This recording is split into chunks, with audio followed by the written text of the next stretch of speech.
aujourd'hui? Bien en stock, tac.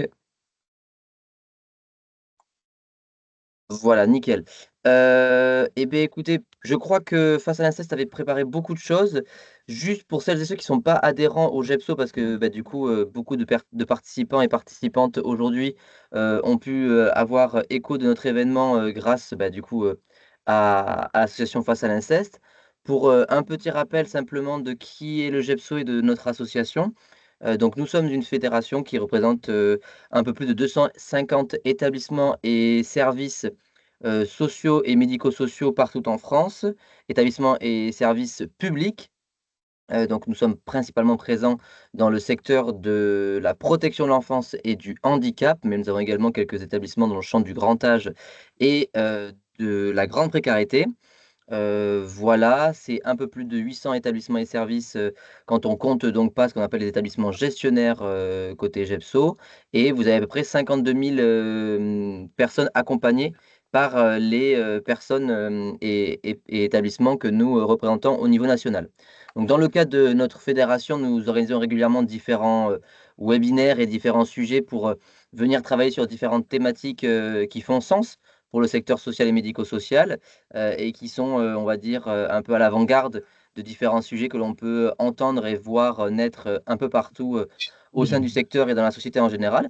Et donc c'est pour cela qu'aujourd'hui nous sommes très, très, très contents de pouvoir avoir, ce temps d'échange et ce webinaire avec, nos partenaires, de Face à l'inceste, que je laisserai se présenter également, mais qui donc, vont nous faire une présentation sur, la thématique: inceste et violence sur mineurs, comprendre, protéger et accompagner. Et donc, bah, je vais m'arrêter là et je vais laisser la parole à Aude et Iris qui, vont venir faire la présentation. Merci encore d'ailleurs, d'avoir accepté notre invitation et de réaliser ce webinaire. Merci à toi, Thomas. Merci à toi, Thomas, et au GEPSO de nous recevoir.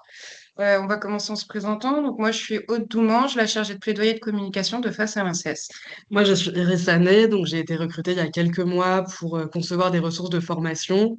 Et avant, j'ai travaillé à la CIVIS, donc la commission inceste et violences sexuelles sur mineurs, comme rapporteur. Donc, on va peut-être commencer par, pour vous en dire un petit peu sur le plan qu'on va suivre, on va commencer par vous parler de notre association.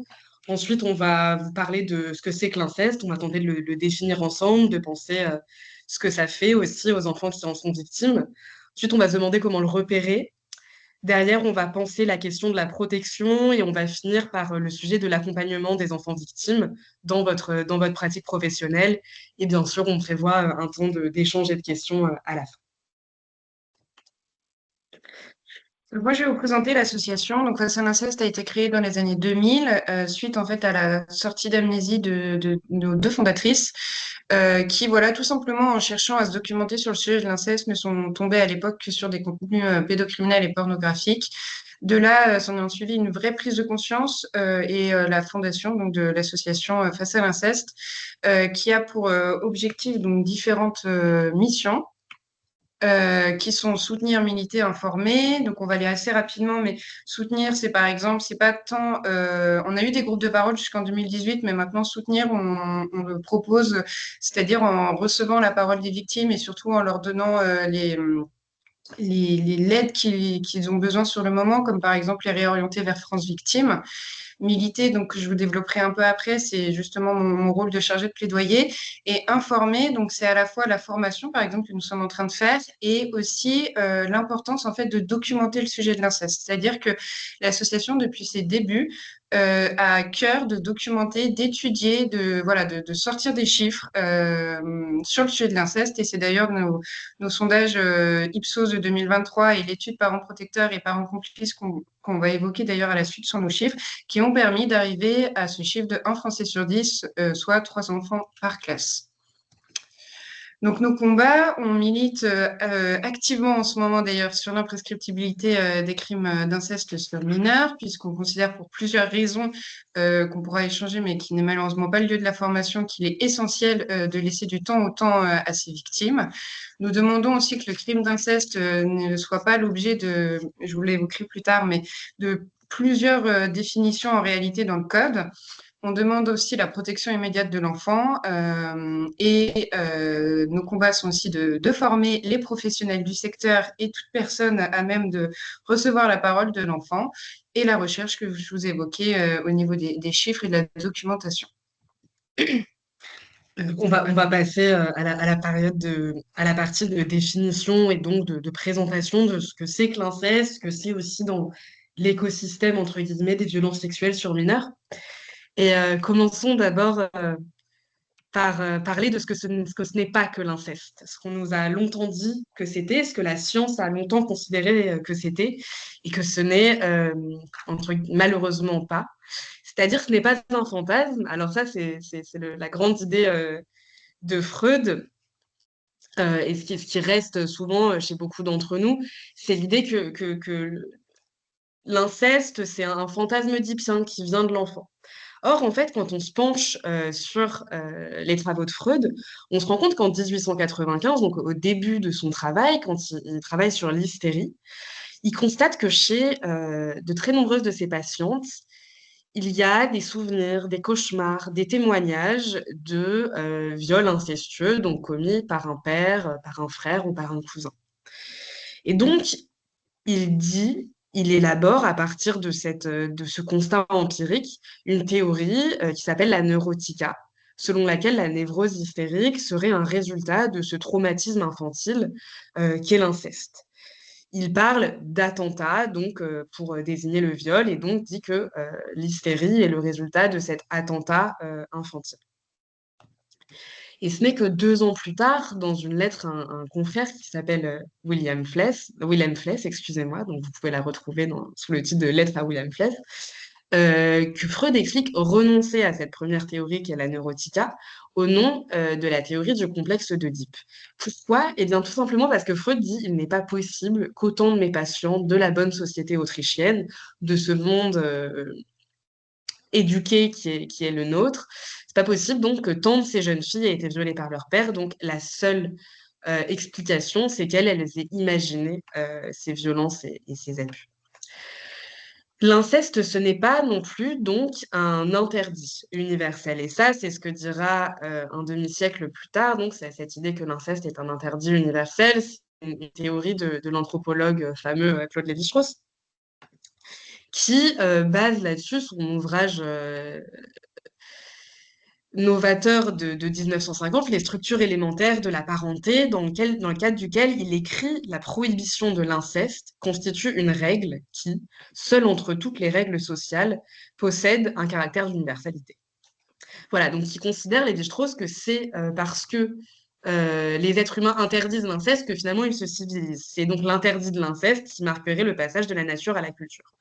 Or, en fait, on constate, parce que Aude rappelait le chiffre que nous avons mis au jour avec Face à l'inceste, mais qui est aussi celui que donne la Civise et que donne énormément d'études épidémiologiques internationales, de 10% d'une population victime d'inceste, ce chiffre donc prouve que dans l'inceste, l'interdit, ce n'est pas de le commettre.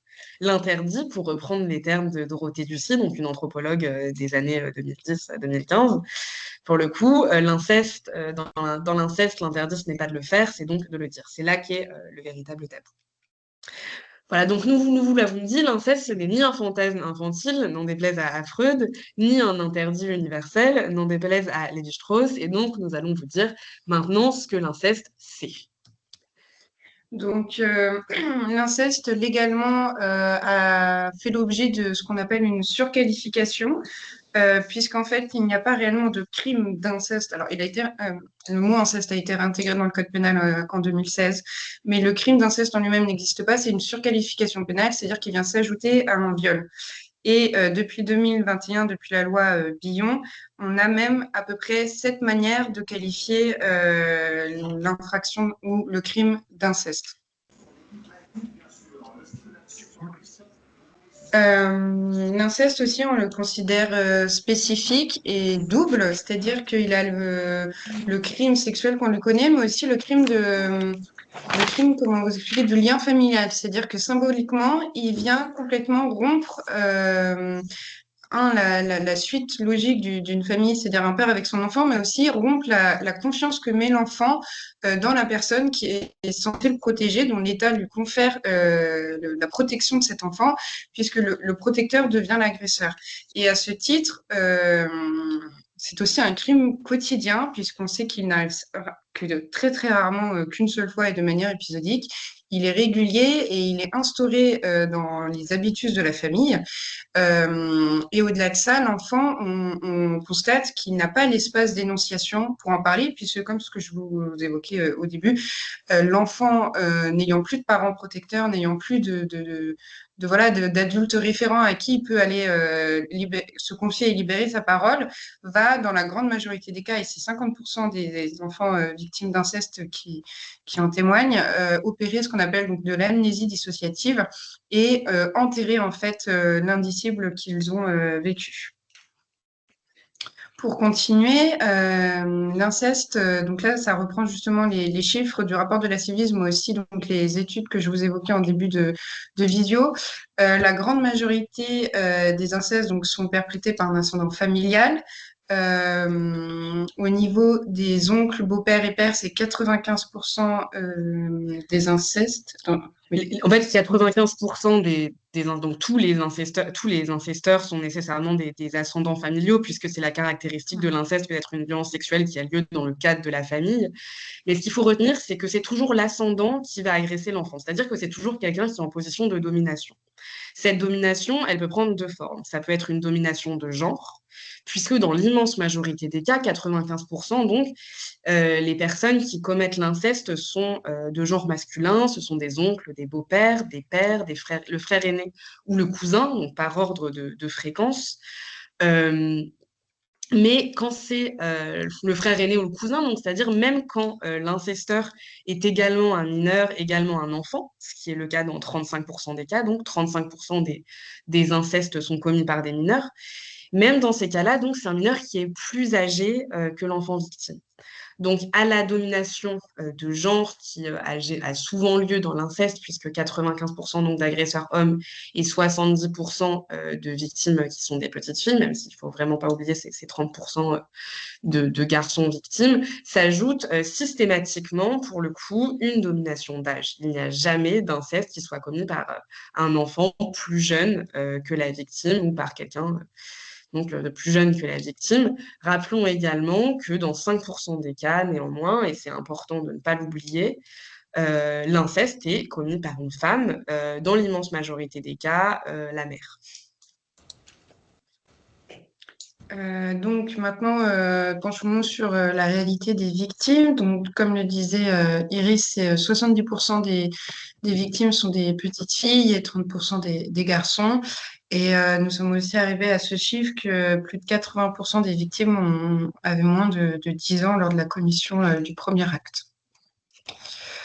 Là, donc, on va reprendre justement les chiffres de face à l'inceste. On a constaté que l'inceste est un crime qui est très répandu, que c'est un véritable tabou social qui touche en réalité un enfant sur 10, soit 3 enfants par classe.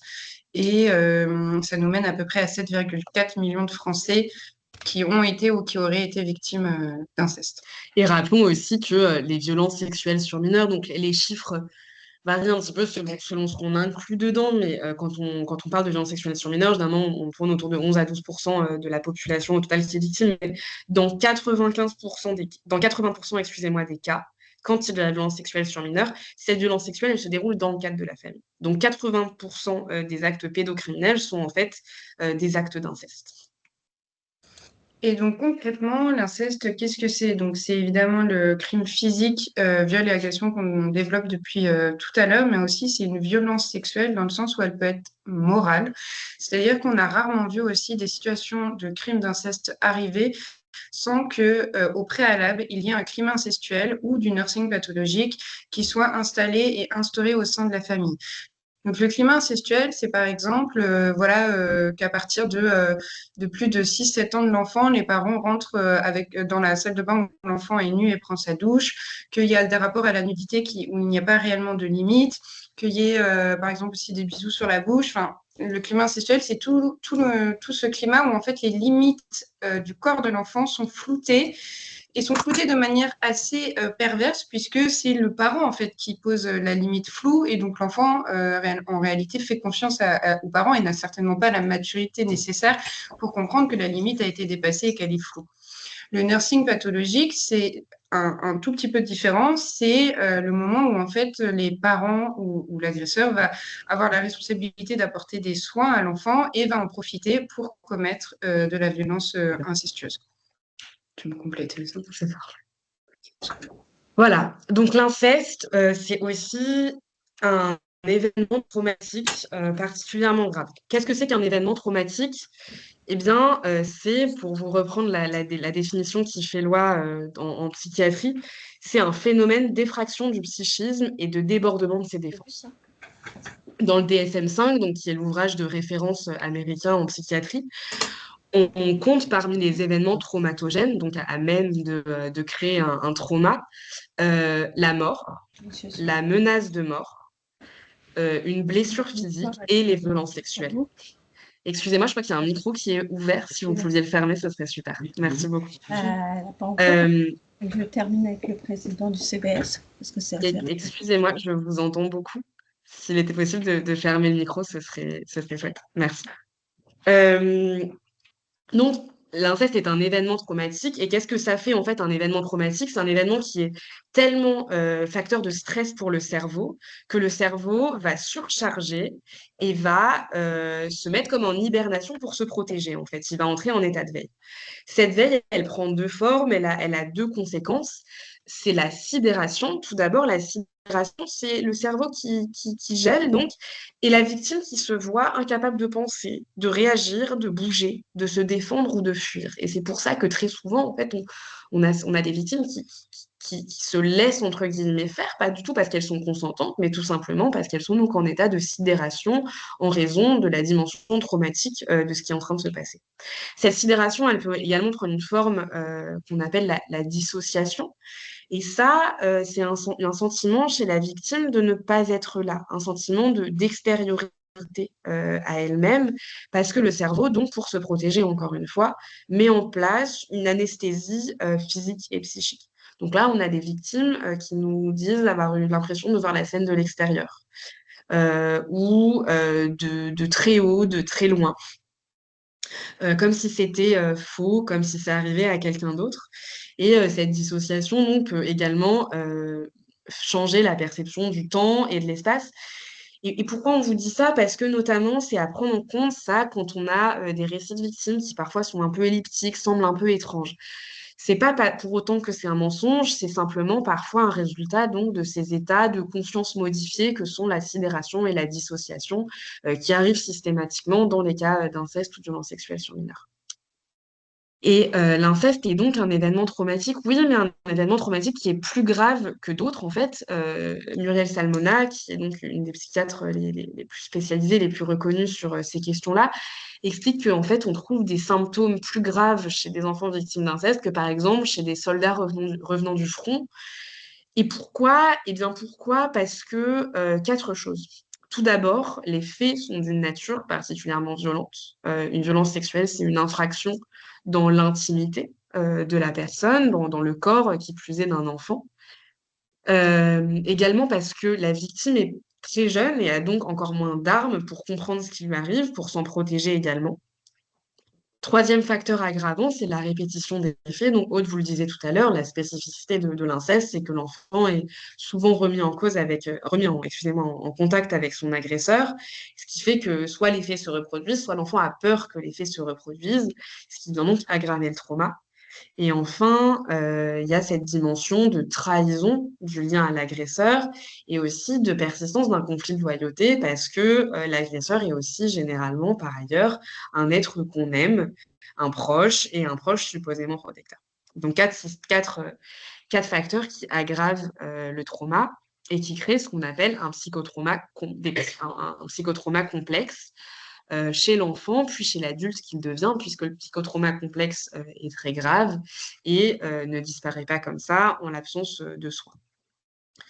Donc, le psychotrauma, c'est les conséquences donc à long terme de cette exposition à un événement traumatique long et une exposition donc prolongée.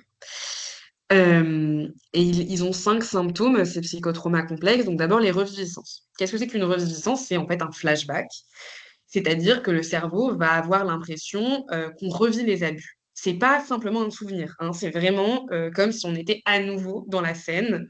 Ça peut être avec des sons qui reviennent, des odeurs, des goûts, des sensations. Et ces reviviscences, elles peuvent être le résultat d'un trigger, c'est-à-dire d'un facteur déclencheur qui rappelle les violences ou non. Chez les enfants, ça prend aussi la forme de cauchemars très, très vivaces, très réalistes, où on peut avoir des enfants aussi qui miment leur reviviscence sous forme de jeu. Donc, c'est un facteur d'alerte à avoir en tête. Il y a aussi beaucoup de dissociations donc, chez les victimes. Ces dissociations, comme celles qu'on vit au moment du trauma, se répètent donc dans le temps. C'est donc un bug, entre guillemets, du cerveau qui prend différentes formes, donc un cerveau qui se protège de différentes manières. Donc, soit c'est une dissociation cognitive, c'est-à-dire que la personne se coupe de ses souvenirs. Donc, Aude vous l'a dit, dans 40% des cas, les victimes, 50, excusez-moi, les victimes font preuve d'amnésie traumatique. C'est-à-dire qu'elles ne se souviennent pas exactement de ce qui leur est arrivé ou simplement partiellement. Sinon, il y a une dissociation qui est physique, c'est-à-dire qu'il y a des victimes qui ne sentent tout simplement plus rien au niveau de certaines parties du corps impliquées dans les violences, donc l'anus ou les parties intimes. Et donc, ça prend parfois chez l'enfant la forme d'une nurésie ou d'une androprésie, donc un enfant qui se fait pipi ou caca dessus. Et enfin, une dissociation qui est une dissociation émotionnelle, donc des enfants ou des victimes qui vont voilà, être très froides, très détachées de leurs émotions, qui n'ont pas du tout en fait l'attitude qu'on attend d'une victime traumatisée. Mais en fait, c'est justement un symptôme du trauma que d'avoir l'air assez distancié et froid quand on raconte les faits. Plus globalement, donc, il y a un mal-être, une altération cognitive de l'humeur, disent les psychiatres, chez les victimes d'inceste souffrant de psychotrauma. Donc, ça va être des dépressions, des tentatives de suicide, hein, on en reparlera, mais qui arrivent à plus de la moitié des victimes vont tenter d'intenter à leur jour à un moment ou à un autre de leur vie. Et puis, il peut y avoir également, enfin, il y a toujours des conduites d'évitement et des moments d'hypervigilance. Alors, qu'est-ce que c'est qu'une conduite d'évitement? C'est une conduite pour éviter d'être remis dans une situation qui rappelle les violences, soit pour éviter que les violences se reproduisent, soit pour éviter qu'on ait donc ces reviviscences, ces flashbacks très violents.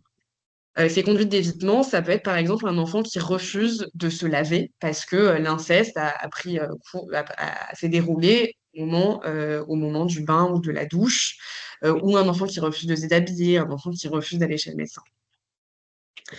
Et ensuite, l'hypervigilance. Donc, l'hypervigilance, c'est un état d'alerte constant, en fait. C'est un enfant qui n'arrive pas à comprendre qu'il est désormais en sécurité, qui est tout le temps aux aguets de ce qui pourrait lui arriver. Et ça, c'est absolument épuisant pour l'enfant et ça peut le rendre donc agressif, irritable, colérique, ou ça peut lui créer de gros troubles de l'attention. Donc, encore une fois, on n'a pas forcément un sentiment de vulnérabilité. C'est des enfants qui sont parfois assez difficiles à gérer, mais qui sont en immense souffrance en raison donc de cette hypervigilance. Voilà, et donc ce psychotrauma a des conséquences sur l'ensemble des sphères de vie en fait de l'adulte que devient la victime. Donc on a une multiplication par 10 des risques d'addiction et d'usage de drogue dure, une multiplication par 3 des risques de dépression sévère, par 5 des comportements d'alcoolisme, des risques d'alcoolisme, et par 15 des risques de suicide, donc, puisque, encore une fois, 52% des victimes tentent de se suicider. Donc, Céline Gréco, qui est une médecin spécialisée dans les maltraitances dans l'enfance, sexuelle ou non, explique qu'on perd, en fait, 30 ans d'espérance de vie en moyenne en l'absence de soins quand on est victime de violences dans l'enfance, notamment sexuelles. Et voilà, il faut aussi se rappeler que c'est aussi des victimes qui vont avoir du mal dans leur vie conjugale et amoureuse, dans leur vie professionnelle, dans leur vie familiale. Donc, c'est des violences qui, en l'absence de soins, de prise en charge et de protection, impactent tout le parcours de vie de la personne. Et c'est pour ça, donc, qu'il est crucial de les repérer, ces violences. Alors, de les repérer, De différentes manières. Tout d'abord, il faut savoir accueillir si jamais accueillir la parole d'un enfant qui révélerait les violences. Gardons à l'esprit que seuls 10% des enfants victimes vont révéler les violences qu'ils subissent à l'époque des faits. Donc c'est une proportion minime, mais quand même, il faut savoir agir en cas de révélation, surtout parce que nous savons que nous nous adressons pour beaucoup à des cadres du secteur de la protection de l'enfance. Eh bien, c'est généralement une fois que l'enfant est mis à l'abri, dans le cadre de la protection de l'enfance, qu'il est placé, qu'il est pris en charge, qu'il va révéler, donc pour des raisons qui n'ont rien à voir avec de l'inceste, ça peut être des maltraitances physique ou psychologique, c'est là que l'enfant, en fait, va se permettre de parler de l'inceste qu'il subit ou qu'il a subi ou des violences sexuelles. Et donc, il faut être particulièrement apte quand on travaille dans ces secteurs-là. Donc, qu'est-ce qu'on fait quand l'enfant parle? Eh bien, tout d'abord, on l'entend, c'est-à-dire qu'on lui dit calmement, de façon rassurante, en se mettant à sa hauteur, euh, qu'il a bien fait d'en parler, tout d'abord, que ce qui s'est passé n'aurait pas dû arriver, parce que c'est interdit et parce que c'est grave. Il faut absolument déculpabiliser l'enfant. Beaucoup d'enfants pensent que c'est de leur faute, ou qu'ils n'ont pas fait ce qu'il fallait pour s'en protéger, ou tout simplement que quelque part ils étaient d'accord, puisqu'ils aimaient leur agresseur. Donc il faut rappeler toujours à l'enfant donc que ce n'était pas sa faute, que les violences sont punies par la loi. Dans l'attitude plus générale, il faut essayer de ne pas presser l'enfant, lui laisser le temps de réfléchir, reformuler aussi ses propos si on n'est pas sûr d'avoir bien compris. Et si l'enfant parfois s'interrompt, on n'arrive pas à parler, encore une fois, on le rassure et on lui laisse du temps. Euh, on questionne l'enfant de façon aussi ouverte que possible. C'est-à-dire qu'on va essayer de ne pas rajouter quoi que ce soit à ses propos. On va dire, par exemple, tu m'as dit que papa te fait du mal, explique-moi comment papa te fait du mal. Il faut pas, par exemple, lui dire est-ce que papa te fait du mal en touchant tes parties intimes? Non, parce qu'un enfant, c'est un être très influençable, c'est normal. Donc, il va tenter de satisfaire l'attente de l'adulte et potentiellement parfois déformer ses propos. Donc, on essaye d'être aussi peu subjectif que possible, tout en restant donc encore une fois très bienveillant et très sécurisant. On note également les propos de l'enfant pour un éventuellement signalement, on va en reparler. Ensuite, qu'est-ce qu'on fait une fois qu'on a entendu cette parole et qu'on a sécurisé l'enfant? On en parle à ses collègues. On en parle aux autres personnes qui travaillent avec, enfin, qui connaissent l'enfant, c'est-à-dire le professeur des écoles, le médecin, pas dans l'idée que l'enfant ait l'impression qu'on divulgue ses révélations, donc il est important que ces professionnels n'en parlent pas à leur tour à l'enfant, mais simplement parce que dans le cadre du signalement qu'on va faire après, il est très important enfin, le signalement est plus efficace, il est plus impactant si plusieurs professionnels se joignent en fait à ce dossier et témoignent de ce qu'ils ont constaté dans leur contexte de contact avec l'enfant. Donc on en parle donc aux autres professionnels et enfin on signale parce que légalement on y est obligé. Petite question donc à la salle, est-ce que nous, on parle généralement des méthodologies de signalement. Là, on sait que vous êtes un public assez diversifié. Est-ce que vous êtes intéressé par un petit rappel sur le signalement ou est-ce que tout le monde maîtrise? Vous pouvez ouvrir vos micros pour répondre ou le faire dans le chat, hein, n'hésitez pas. Ouais, n'hésitez pas, Oui, de toute façon, c'est dans volontiers. quelques slides. Donc, Bonjour. volontiers, on fait un rappel. Ok, Oui, super, s'il très vous bien. plaît. On a des Oui, c'est slides, bien. c'est prévu. Merci. Top, merci. Voilà, et donc on se pose notamment la question de donc 10% seulement des enfants révèlent les violences, donc dans les 90% des cas restants, qu'est-ce qu'on fait? Eh bien, tout d'abord, on se pose la question de l'inceste. On se pose la question de son advenu possible. On prend en compte que parfois ça arrive et malheureusement souvent ça arrive. On prend notamment en compte cette possibilité quand il y a un contexte de violence, ce qui est donc fréquent dans le cadre de la protection de l'enfance. Alors, parce que, nous disent les chiffres de la CIVIV, dans 6 cas sur 10, quand il y a eu inceste, il n'y a pas eu que de l'inceste. Quand il y a eu violence sexuelle, il n'y a pas eu que violence sexuelle, il y a eu des violences physiques ou psychologiques sur l'enfant. Donc on peut imaginer qu'à l'inverse, quand il y a violence physique ou psychologique, il est possible, il est plus probable qu'il y ait eu de l'inceste. Et on se pose aussi la question, parce que ça souvent on l'oublie, de la possibilité de l'inceste dans les cas de violence conjugale. Dans 23% des cas, les victimes d'inceste expliquent que à la maison, le père ne se contentait, parce que généralement le père ne se contentait pas de les violer, qu'il frappait également la mère. Et donc, il faut toujours garder ça en tête quand on est dans ces situations et tenter donc de parler à l'enfant sans donc rien suggérer, mais simplement garder cette possibilité à l'esprit tout au long de la prise en charge. Et puis, on va venir repérer les signaux faibles. Alors, ces signaux faibles, ils prennent 3 formes. Ça peut être des signaux physiques, des signaux comportementaux et des signaux environnementaux. On pourra revenir plus en détail dans les questions, mais alors, il y a les plus fréquents, et rappelons encore une fois qu'aucun de ces symptômes ne dit nécessairement, il n'y a pas de causalité directe entre donc un symptôme et l'inceste. Il peut y avoir d'autres facteurs d'explication de ces symptômes, mais simplement, il y a des faisceaux de circonstances qui font se dire aux professionnels, là, attention, alerte, potentiellement, il y a de l'inceste. Alors, il y a tout d'abord les signaux physiques. Les signaux physiques, c'est les troubles du sommeil, ça c'est quasiment systématique, c'est des enfants au sommeil très perturbés, qui n'arrivent pas à s'endormir, qui font des cauchemars absolument terribles, qui se réveillent la nuit, parce que généralement c'est la nuit, enfin souvent c'est la nuit qu'ont lieu les violences, et donc c'est un moment d'hypervigilance, pour reprendre le terme. C'est des enfants aussi qui font preuve de neurosie ou d'encoprésie, c'est-à-dire qu'ils se font pipi ou caca dessus. Souvent après un âge auquel ils auraient dû être propres ou après qu'ils l'aient été.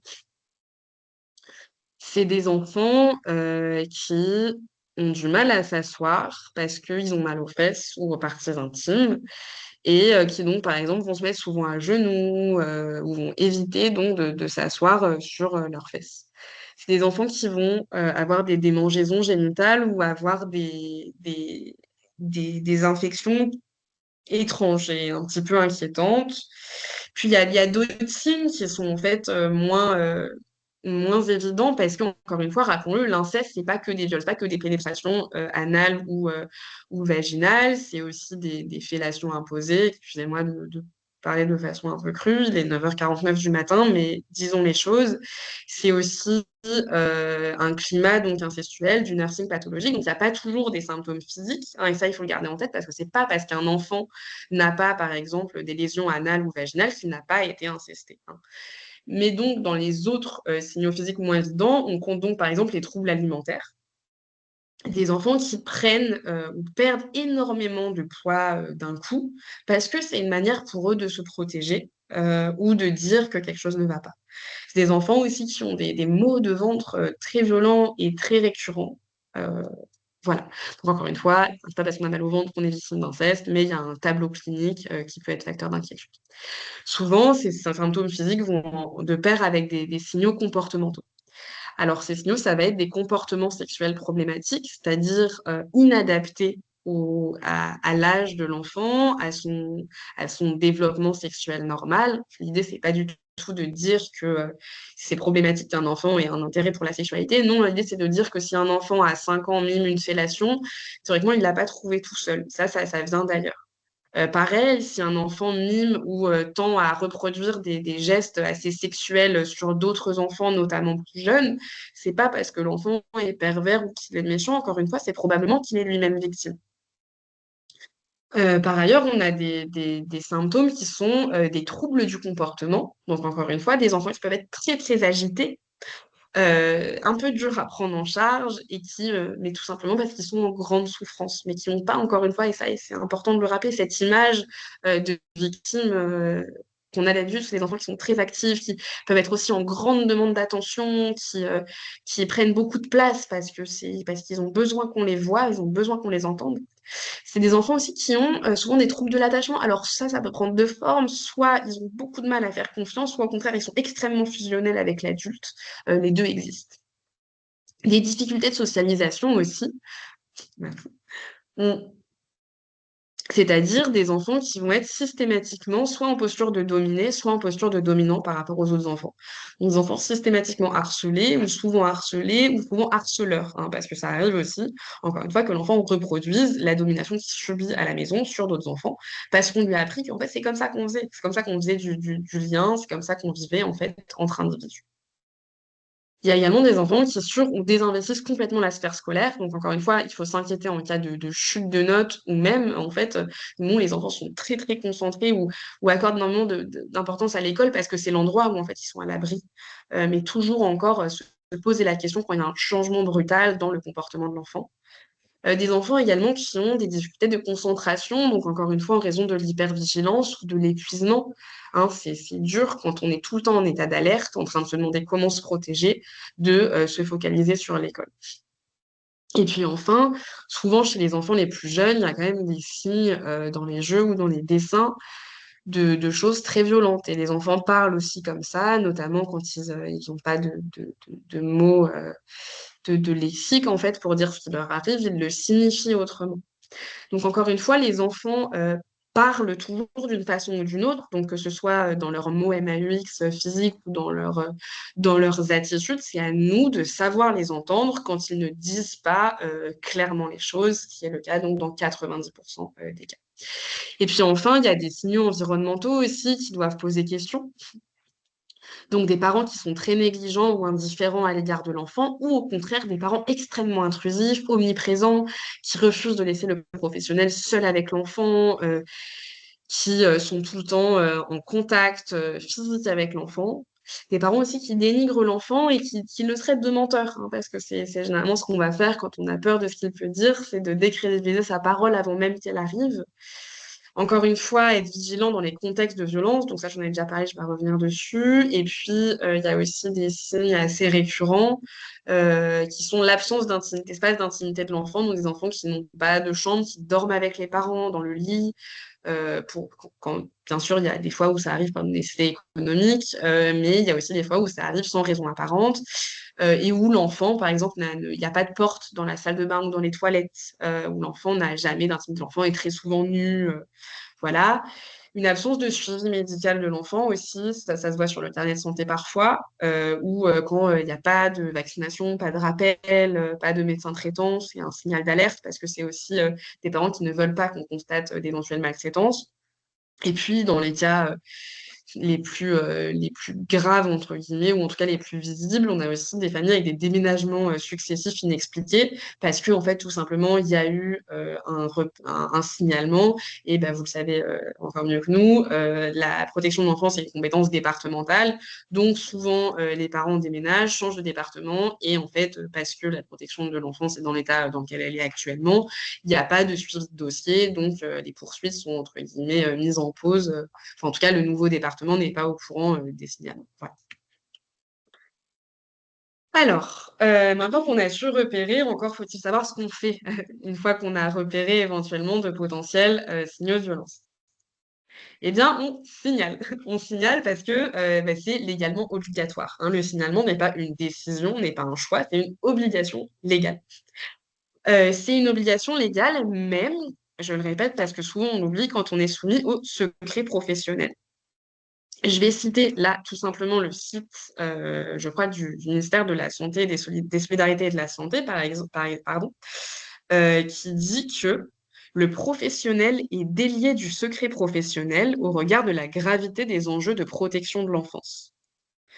Pour bénéficier de la levée du secret professionnel, il n'est pas nécessaire d'avoir la certitude des faits, mais simplement de les suspecter. Donc, dès le stade de la suspicion, dès que vous avez une inquiétude, même si l'enfant n'a pas parlé, même si vous n'êtes pas sûr, dès lors que vous vous dites il y a quelque chose qui ne va pas, et c'est peut-être ça, et faites-vous confiance, vraiment, quand vous pensez que quelque chose ne va pas, c'est que quelque chose ne va pas, eh bien, il faut absolument faire un signalement. Alors, encore une fois, dès le stade de l'inquiétude, pas à la certitude,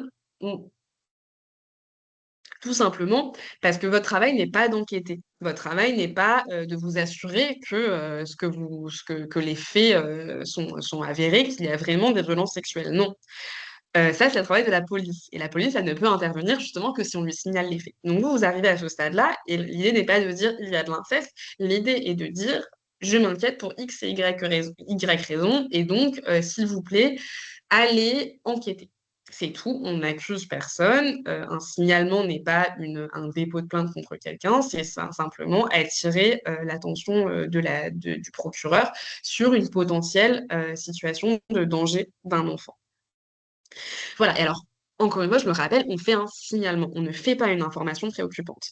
Alors, ce qui distingue le signalement de l'information préoccupante, ce n'est pas du tout le critère de certitude de professionnel. C'est pas parce que vous vous dites pas, je suis pas si sûre, donc ça va être plutôt une IP qu'un signalement. Non, le critère de distinction entre information et préoccupante et signalement, c'est la gravité des faits, c'est le niveau de risque que subit l'enfant.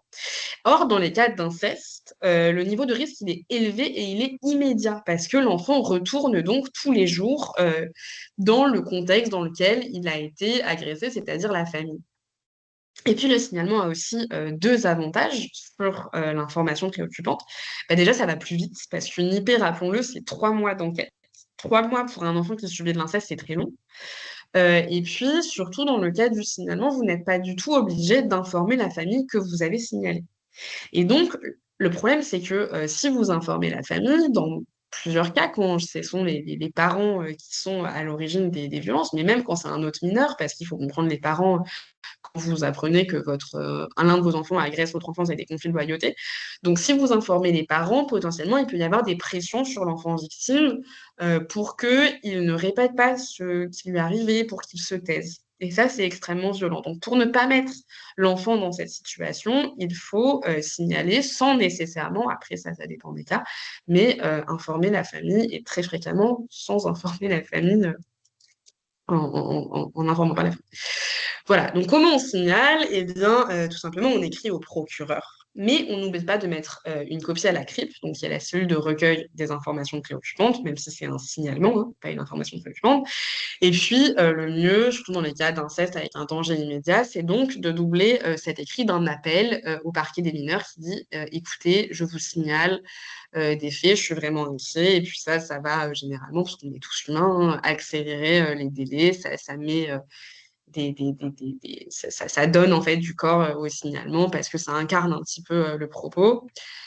Alors, qu'est-ce qu'on fait quand on signale? Eh bien, quelques règles. D'abord, les choses qu'il faut toujours inclure, c'est l'identification. Donc, votre identification à vous, qui vous êtes, votre nom, prénom, votre statut, c'est-à-dire est-ce que je suis psychologue, est-ce que je suis juxp, est-ce que je suis médecin, et votre adresse. Ensuite, le nom, le prénom, la date de naissance et l'adresse de l'enfant. Et si vous les avez, les noms, prénoms et adresses des parents de l'enfant, de ses responsables ou des responsables légaux. Voilà. Et ensuite, on raconte dans les signalements toujours les faits. Les faits sous forme d'inquiétude. Encore une fois, le signalement sert à ça, à dire que vous vous inquiétez. Donc, vous énoncez vos inquiétudes avec, vous dites, je m'inquiète, et là, vous dites dans un style direct, donc j'ai constaté que. Et donc là, vous donnez tous les éléments à l'origine des inquiétudes. J'ai constaté que l'enfant se faisait pipi dessus ou avait des comportements sexuels problématiques avec d'autres enfants, par exemple. Et puis, vous incluez également les propos de l'enfant éventuellement, en distinguant encore une fois, en spécifiant au début de phrase, l'enfant, lui, m'a dit que X ou Y, et il faut rapporter encore une fois aussi précisément que possible les propos de l'enfant. Vous pouvez aussi mettre des éléments dont vous n'êtes pas encore sûr, au conditionnel toujours, en disant le père, par exemple, aurait quitté le domicile, voilà. Et puis vous incluez toujours les propos de l'enfant, entre guillemets, bien sûr, ou les propos d'autres professionnels, entre guillemets. Vous devez aussi mettre autant que possible du contexte, c'est-à-dire des éléments sur la configuration familiale, voilà, et surtout sur le contexte dans lequel vous avez reçu la parole de l'enfant ou fait ses constats. Est-ce que c'est à l'école? Est-ce que dans le cadre médical? Et puis, ce qui est important souvent, même si c'est pas nécessaire, ça va être de faire un signalement, encore une fois, groupé avec d'autres professionnels parce qu'il faut créer un milieu protecteur, donc éventuellement, qui auront constaté probablement, parce que généralement, l'enfant, il montre des signes dans toutes ses sphères de vie. Donc, inclure les témoignages et les écrits d'autres professionnels ayant connaissance de l'enfant, ça donne du poids au signalement.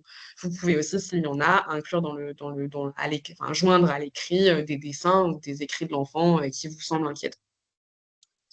Voilà, et donc, encore une fois, deux principes de rédaction du signalement, c'est la neutralité, hein, parce que vous, l'idée, c'est pas d'accuser qui que ce soit, c'est de dire je suis inquiet pour un enfant. Donc, vous restez neutre et vous dites, voilà, les faits, rien que les faits, mais tous les faits, puisqu'il faut toujours rester aussi précis que possible dans un signalement. Voilà, donc il est important que le signalement soit bien réalisé. Il y a beaucoup de guides et de recommandations en ligne, hein. On va peut-être, voilà, là, je vous ai donné les bases, mais il y a des choses plus précises qui sont disponibles. Vous pourrez nous demander des ressources. On a ça sous la main. Voilà, donc ça, c'est dans le cadre où vous auriez repéré un enfant, des signes chez un enfant lambda, entre guillemets. Et puis, si l'enfant, par contre, est déjà placé, si vous êtes en problème de la protection de l'enfance, vous n'allez pas forcément faire un signalement, mais parce qu'il y a déjà un juge qui a été saisi pour l'enfant. Vous allez faire quoi? Vous allez d'abord en parler au reste de l'équipe, encore une fois, dans cette idée de potentiellement faire un écrit groupé, et puis surtout dans l'idée que tout le monde soit vigilant à d'éventuels signes. Puis vous allez écrire au juge pour enfants en disant, écoutez, on a l'impression qu'il y a de nouveaux faits là qui sont inquiétants. Et pourquoi il faut écrire au juge pour enfants? Eh bien, parce qu'il faut tout de suite, dans ces cas-là, réfléchir aux questions de droit de visite et d'hébergement qui a affaire aux parents, qui peut être à l'origine des violences, ou si c'est un autre enfant, qui peuvent remettre en question, qui peuvent remettre en contact, pardon, l'enfant avec l'enfant agresseur, l'enfant victime avec l'enfant agresseur. Voilà, donc il faut toujours réfléchir à ça. Et en fait, idéalement, il faut quand même suspendre le contact entre l'enfant et l'agresseur dès qu'il y a révélation ou même lorsqu'il y a suspicion. Et des fois, les enfants ne parlent pas, des fois, ils ne le disent pas clairement, mais quand même, on a des enfants qui, dès qu'ils sont emmenés en visite chez leurs parents, hurlent, n'arrivent pas à y aller, se tiennent aux portes. Dans ces cas-là, vous avez le droit aussi, au nom du principe de danger immédiat, de ne pas emmener l'enfant chez le parent. Et là, vous faites un signalement encore une fois, ou un écrit au juge qui engage donc votre responsabilité. Donc là, c'est important aussi d'être soutenu par vos supérieurs. Mais voilà, qui dit, écoutez, là, c'est pas possible. Moi, je ne vais pas mettre cet enfant chez le parent. Il y a un problème. Et dans le doute, il faut faire primer la protection de l'enfant sur les droits du parent. Toujours. Parce que un enfant qui n'est pas protégé, c'est un enfant qui peut être à nouveau, enfin, c'est toujours plus grave un enfant pas protégé, ça veut dire un enfant potentiellement pas violé, un enfant à nouveau violé, c'est toujours plus grave qu'un parent, même si effectivement c'est très douloureux pour un parent qui n'a pas vu son enfant. Donc dans le doute, il faut garder à l'idée l'intérêt supérieur de l'enfant comme principe directeur donc, de toute la protection de l'enfance plutôt que les droits du parent. Voilà, donc on a protégé l'enfant, on a entendu ses révélations, on l'a repéré, on a agi, et puis ensuite, qu'est-ce qu'on fait, notamment quand l'inceste est avéré? Eh bien, on accompagne. On accompagne de différentes manières. Alors, si l'enfant est pris en charge donc à la protection de l'enfance, à l'ASE, il faut quand même systématiquement, et même si c'est des faits qui ont eu lieu il y a longtemps, informer le lieu de placement, que ce soit une famille d'accueil ou un foyer, s'il y a eu des faits de violence sexuelle. Ça, c'est impératif pour deux raisons. Et tout d'abord, rappelons que ce n'est pas pour stigmatiser l'enfant. Ce n'est pas pour dire ça, c'est un enfant violé, c'est pas du tout l'idée. C'est simplement parce que, eh bien, avoir ces faits en tête, ça protège l'enfant. Ça protège l'enfant parce que ça explique beaucoup de comportements qui peuvent être très durs à gérer pour les adultes. Et rappelons-le, c'est dur de prendre en charge un enfant qui est en souffrance parce que c'est un enfant qui peut être, encore une fois, parfois très agité, parfois violent, agressif. C'est un enfant qui, je le rappelle, parfois refuse de se laver ou se fait pipi ou caca dessus. Et en fait, toujours comprendre pourquoi l'enfant fait ça, c'est aussi une façon de ne pas le prendre, entre guillemets, personnellement ou de ne pas rejeter la responsabilité sur l'enfant. Et donc, c'est très apaisant pour les éduques ou la famille d'accueil qui va gérer l'enfant, de savoir que c'est un symptôme et non une vengeance ou quelque chose d'intentionnel. Et donc, parce que parfois, eh bien, avoir l'impression que c'est fait à l'encontre de la famille d'accueil ou à l'encontre de l'éduc, ça peut engendrer de la colère chez la famille d'accueil ou l'éduc qui peut à son tour susciter des réactions parfois violentes parce que c'était pas difficile. Donc pour protéger l'enfant, il faut donc informer de ce qui s'est passé et des conséquences que ça peut avoir sur l'enfant. Et puis, il faut aussi garder à l'esprit que parfois, tant qu'il n'est pas pris en charge, l'enfant peut reproduire les violences qu'il a subies sur d'autres enfants. Et donc, ça, encore une fois, l'idée, c'est pas de dire que les enfants incestés ou agressés sexuellement sont des criminels en puissance ou des violeurs en puissance. Pas du tout. Simplement, on va garder à l'esprit qu'il faut être vigilant et que il faut faire attention dans ces cas-là, sans bien sûr stigmatiser l'enfant, encore une fois.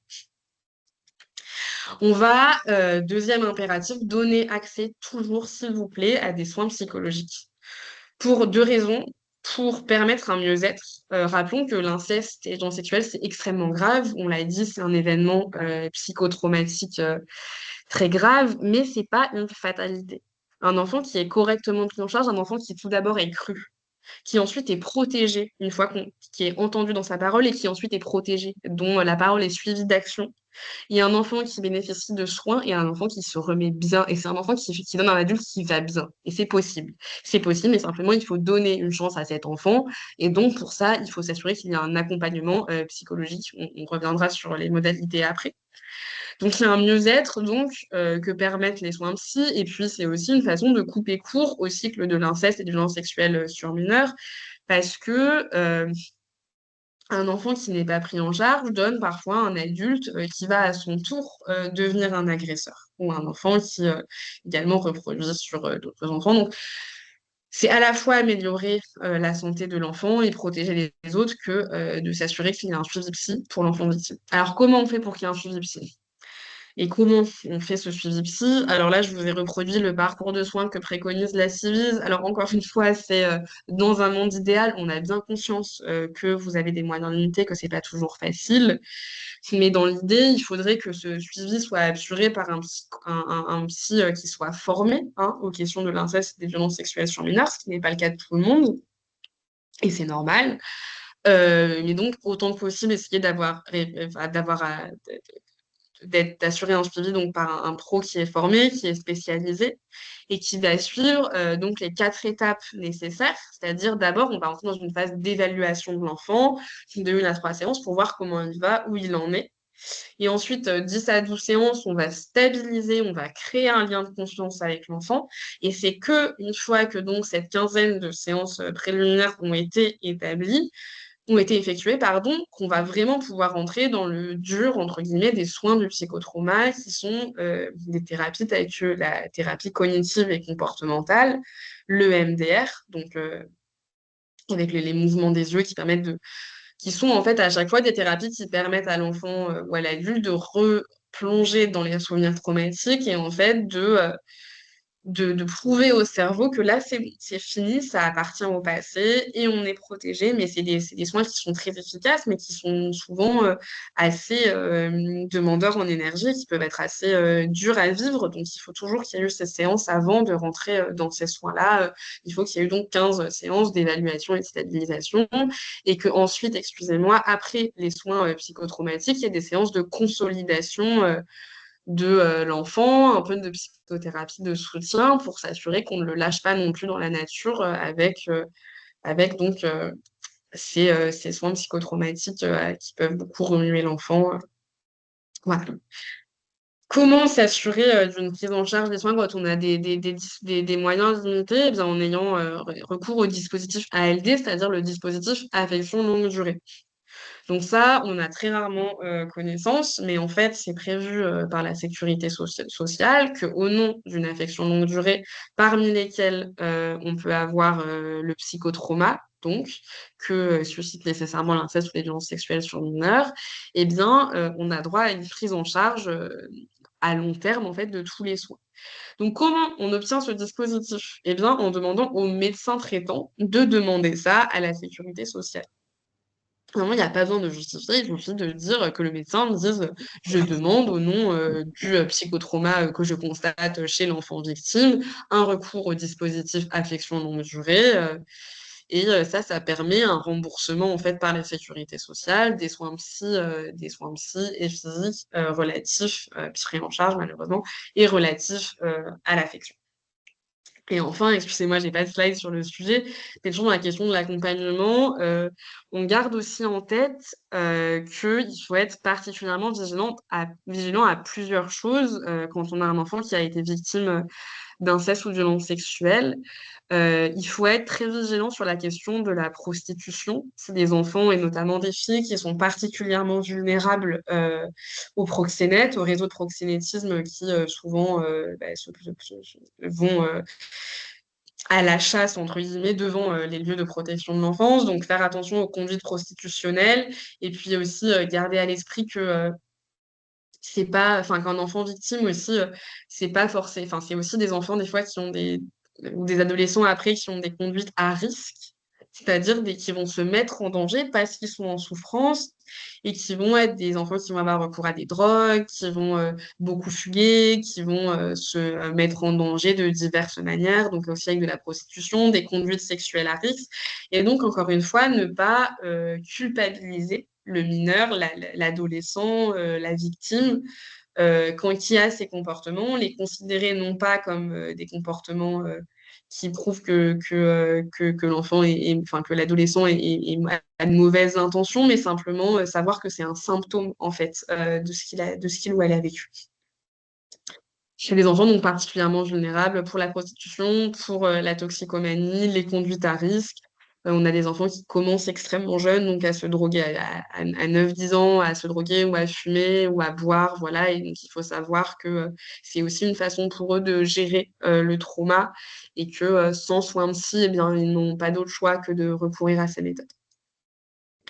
Voilà, et bien écoutez, on a à peu près fini, on a un bon temps d'échange, on a une bonne demi-heure, donc allez-y, on va vous laisser la parole. On va mettre fin au partage d'écran, peut-être, voilà, et on vous voit. Ben, merci Donc beaucoup, merci n'hésitez pas dans le beaucoup, chat. Ouais. merci beaucoup Iris. C'est vraiment une présentation très complète et nécessaire. Enfin, vraiment, merci beaucoup. Alors, je vais prendre les questions qui sont dans le chat, mais voilà, mais n'hésitez pas à continuer pendant que je le fais. Je vois des mains qui se lèvent, c'est très bien. Comme ça mène du dynamisme. On a une demi-heure devant nous pour bien échanger devant tout ça. Je prends d'abord les premières questions qui étaient dans le chat et après, je vous donnerai la parole, Madame Lebrun. Alors, juste pour rebondir sur des réflexions qui avaient pu être faites dans le chat. Donc, Julie nous disait qu'elle avait l'impression de lire le tableau clinique des enfants orientés en DITEP. Par rapport aux différents points qu'il y avait par rapport aux éléments physiques et aux éléments, on va dire, autres qui peuvent être des éléments de détection de l'inceste. Qu'est-ce qu'on pourrait dire par rapport à ça? Alors d'abord, Sachant que voilà, vous pouvez j'imagine poser la que. question de l'acronyme, je veux bien, excusez-nous, on Alors n'est les pas... DITEP, c'est les dispositifs, c'est Institut thérapeutique pour. Intégré. Oui, Dispositif voilà. intégré, thérapeutique, éducatif et pédagogique. Exactement, voilà, c'est Ok. ça. Alors du coup, c'est une nomenclature d'accompagnement d'enfants au niveau d'établissement ou du coup maintenant plutôt de Handicap, dispositif. handicap psychique avec capacité cognitive préservée. Et dans la deuxième vignette, excusez-moi, je reprends. Ouais, des Au niveau signaux faibles, oui, oui. comportemental, au Ouais, niveau ouais. comportemental et même au niveau physique, hein, il y a pas mal de choses qui se retrouvent et aussi au niveau environnemental. Mm. Oui. Et ben, donc, si j'ai bien compris, donc le DITEP, c'est aussi pour des enfants, c'est notamment pour des enfants qui ont donc des handicaps, qui sont en situation de handicap, c'est bien ça. Ok. C'est ça, Oui, alors exactement. ça, c'est quelque Mais chose qu'on n'a pas eu le temps. psychique uniquement. Psychique, ouais. Alors oui, c'est quelque chose que j'ai pas eu le temps d'aborder, mais merci beaucoup de nous en parler. Il y a 3 fois plus de risques d'être victime d'inceste ou de violence sexuelle sur mineur quand on est un enfant en situation de handicap, que ce soit physique ou mental ou psychique. Tout simplement parce que c'est des enfants qui sont extrêmement vulnérables et que, rappelons-le, les agresseurs sont des adultes pour le coup et sont des adultes généralement assez rationnels quand même, qui réfléchissent leur passage à l'acte. Ça, on le voit quand on parle, et on pourra en parler, on n'a pas eu le temps, mais de la stratégie de l'agresseur. En fait, L'inceste n'est pas une pulsion. Absolument, c'est pas une Je pulsion, vois c'est qu'on quelque l'a chose pas qui est évoqué, mais prémédité. c'est un des crimes qui est le plus réfléchi parce que, comme le dit Iris, le parent doit penser le crime, doit penser l'isolation de l'enfant, doit penser aussi l'après, c'est-à-dire qu'il doit maintenir le secret avec l'enfant pour que l'enfant ne parle pas. Et donc, je reviens d'ailleurs aux enfants handicapés. Ils ont moins la parole qu'un enfant non handicapé. Et ce que disait Iris, ils sont beaucoup plus susceptibles de vivre le crime.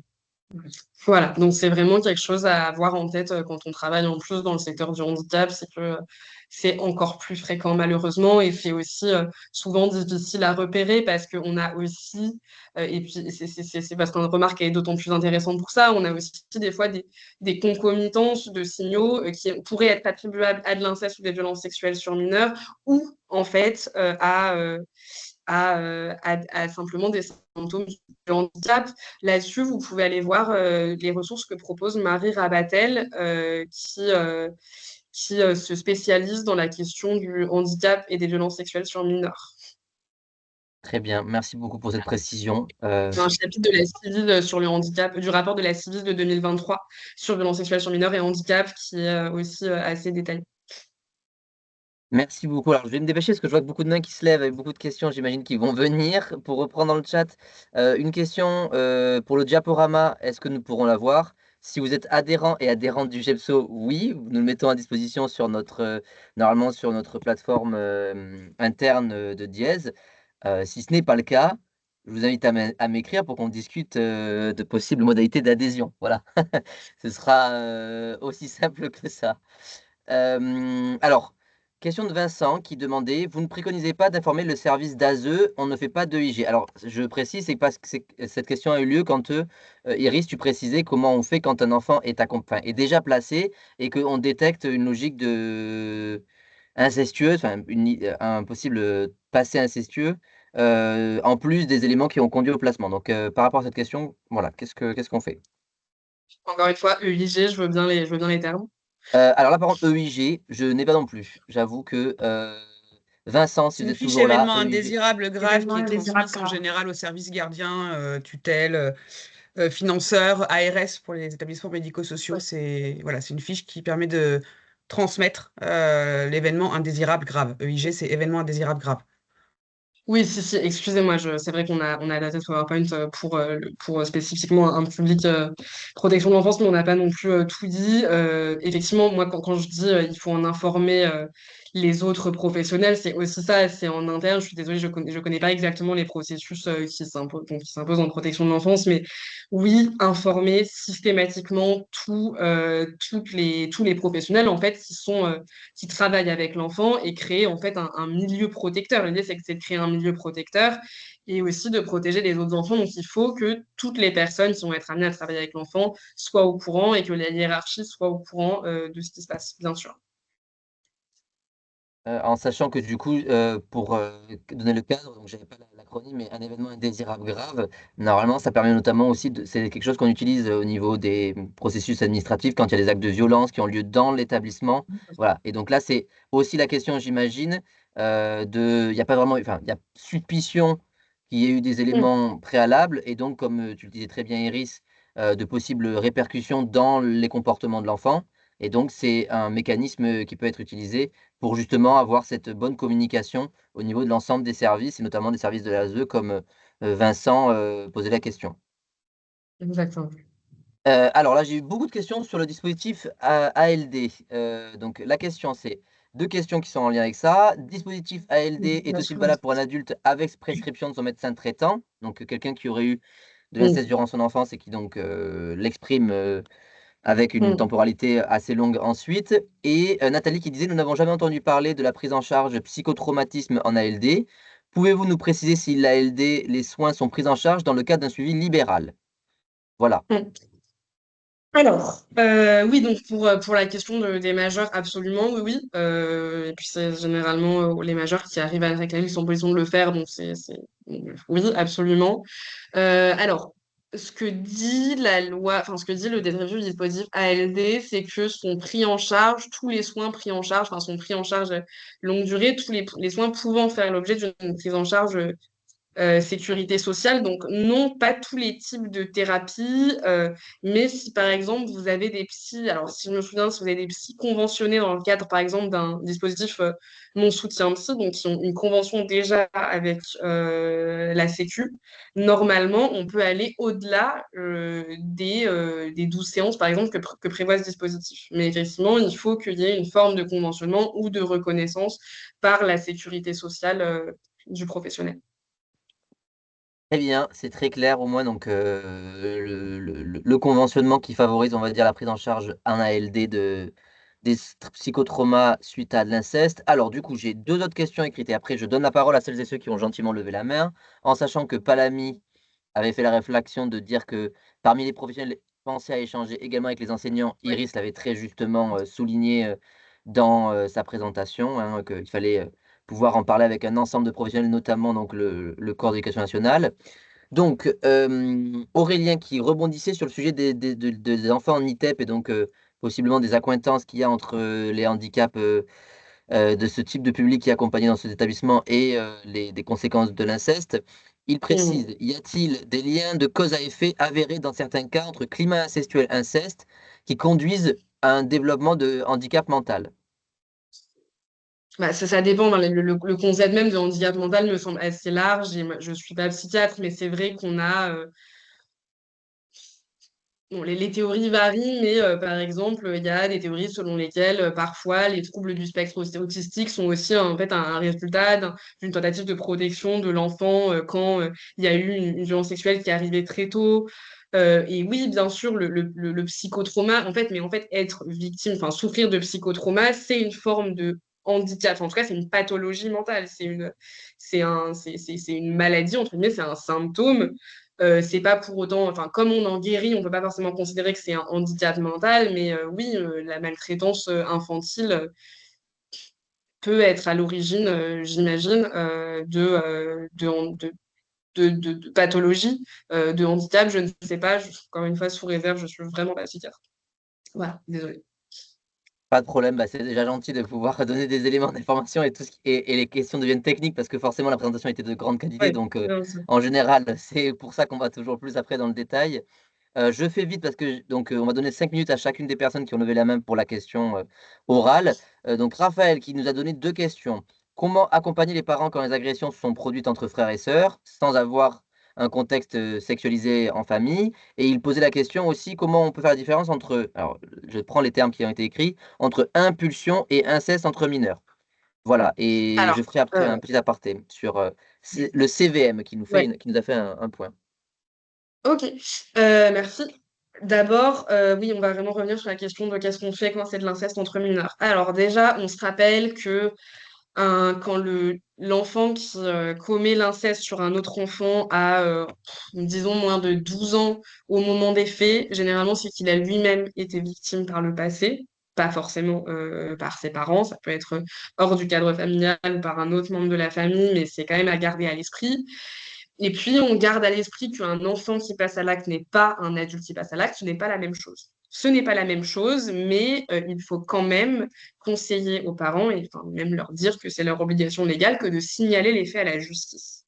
Alors, pour ça, il faut leur dire que un enfant donc n'a pas la même responsabilité pénale. Alors du coup, pourquoi aller signaler à la justice? Eh bien, pour deux raisons. Tout d'abord parce que ça permet de mettre en place un dispositif qui va permettre à l'enfant agresseur, entre guillemets, de disposer de soins spécialisés, notamment de la part des CRI AVS, et donc de lui permettre de ne pas devenir un adulte agresseur. Donc c'est hyper important pour le soin de l'enfant agresseur. Pour aussi que l'enfant victime soit reconnu victime, il faut bien que l'enfant qui a fait quelque chose soit reconnu comme ayant fait quelque chose qui n'était pas OK. C'est pas pour autant l'exclure de la famille ou l'envoyer en prison. C'est simplement poser l'interdit. Et comme le parent ne peut pas poser l'interdit parce qu'il est dans ce conflit de loyauté et qu'il aime également l'enfant agresseur, il est d'autant plus important de recourir à la loi. Parce qu'il ne faut pas envoyer l'enfant en prison, mais il faut que l'institution vienne dire ce n'est pas possible de faire ça. Et puis, ce n'est pas possible, mais tu as aussi droit d'être pris en charge dans ce que tu as fait et de façon à ce que ça ne se reproduise pas. Donc, poser cet interdit et puis surtout conseiller aux parents, donc, de signaler les faits à la justice tout en expliquant à l'enfant qu'ils l'ont fait, parce qu'il ne faut pas non plus donner à l'enfant agresseur le sentiment de, euh, de le trahir, en fait, ou de le renier. Il faut quand même aussi prendre en compte les besoins de l'enfant victime qui peuvent être spécifiques, mais c'est-à-dire que si l'enfant victime dit, moi là, je ne suis pas en capacité de voir mon agresseur, enfin l'autre enfant qui m'a agressé pendant quelque temps, il faut absolument entendre sa parole et agir en fonction. Et surtout, deuxième recommandation, systématiquement assurer un suivi par des psys différents de l'enfant victime et de l'enfant agresseur et un suivi des parents, que les parents bénéficient de soutien dans des situations qui sont extrêmement dures. Et en fait, à terme, mais alors ça, au bout d'un an, en fait, en général, de suivi de la victime, de l'agresseur et des parents séparés, envisager une thérapie, enfin, en tout cas, un dialogue familial encadré par un professionnel sur cette question. Il ne faut pas laisser le silence revenir et réensevelir ce qui s'est passé. Il faut qu'en fait, ce soit discuté avec l'ensemble des membres de la famille et idéalement avec un professionnel. Ensuite, je vous avoue que la question de la distinction entre l'impulsion et l'inceste entre mineurs, je la comprends moins. Euh, Disons simplement que oui, quand c'est un mineur qui agresse, il n'y a pas le même niveau de préméditation, il n'y a pas le même niveau de stratégie de l'agresseur, parce que généralement, c'est des passages à l'acte qui sont des reproductions de ce qu'on a subi. Pour autant, c'est quand même un acte grave. Toutes les victimes ne reproduisent pas ce qu'elles ont vécu. Ça reste une violence commise et il faut aussi la traiter comme telle, même si un enfant n'est pas un agresseur comme un adulte est un agresseur. Pour compléter ce que disait Iris, c'est la Civis qui parlait, et justement la Civis 2023, que l'inceste est le paroxysme des dominations.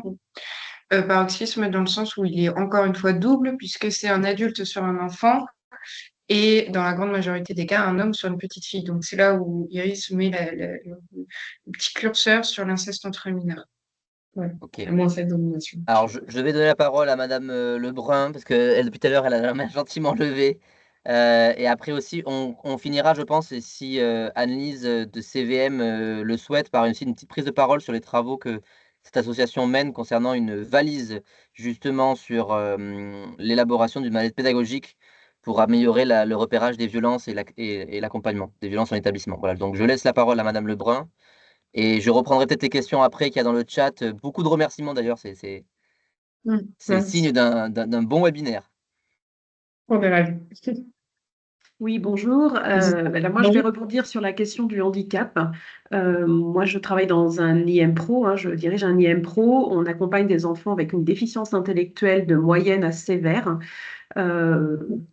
Vous devez vous en douter, on a de nombreux enfants qui ont vécu des traumatismes de cet ordre. Et quant à l'accompagnement, on est parfois très démunis. Vous parliez tout à l'heure de cela comme un vecteur important pour que l'enfant aille mieux et se reconstruise. Or, dans les accompagnements propres à ces enfants qui ont quand même peu de capacité d'élaboration de par leurs troubles cognitifs, voilà, on trouve peu d'orientation, peu de professionnels qui sont en mesure de les accompagner correctement et on voit bien quand même qu'on n'accompagne pas un enfant qui a toutes ses capacités, toutes ses facultés cognitives comme un enfant qui a un handicap sévère. Je pense à l'autisme, mais pas que. Je pense aussi aux déficiences intellectuelles sévères pour le coup. Vous parliez de l'EMDR tout à l'heure. Pour le coup, on l'a expérimenté pour une enfant qui avait vécu des traumas extrêmement importants et qu'on a été obligé d'abandonner parce qu'elle n'était pas en mesure, en fait, de bénéficier de ce type d'accompagnement. Donc voilà, vraiment, c'est un sujet très, très important pour nous parce qu'on est démunis sur cette question-là. Malheureusement, en fait, on partage votre sentiment d'impuissance et votre constat du manque de ressources. C'est clair. Encore une fois, oui, il y a Marie Rabatel qui se bat beaucoup sur ces questions, notamment en ce qui concerne l'autisme. Mais c'est vrai que pour l'instant, à part quelques thérapeutes, enfin, j'imagine qu'il y a quelques thérapeutes qui se spécialisent là-dessus. Moi, je ne saurais pas quoi vous conseiller. Mais vraiment, tournez-vous vers cette association de Marie Rabatel. Moi, j'ai plus son nom en tête, mais peut-être qu'elle sera plus spécialiste de ces sujets. Mais nous, on va creuser. Merci en tout cas de porter ça à notre attention et désolé de ne pas pouvoir vous apporter plus de réponses. Merci à vous. En tout cas, c'est vrai que oui, bien sûr, c'est un sujet important puisque bah, voilà, de par la vulnérabilité supplémentaire de ces populations-là et de par diverses difficultés, notamment dans la parole et dans la capacité de pouvoir échanger, c'est sûr que ça complexifie le processus. Madeleine qui levait la main également et j'ai vu que nous avons aussi Marilyn qui levait la main. Si vous voulez, Madeleine, vous pouvez ouvrir votre micro, non pas votre caméra.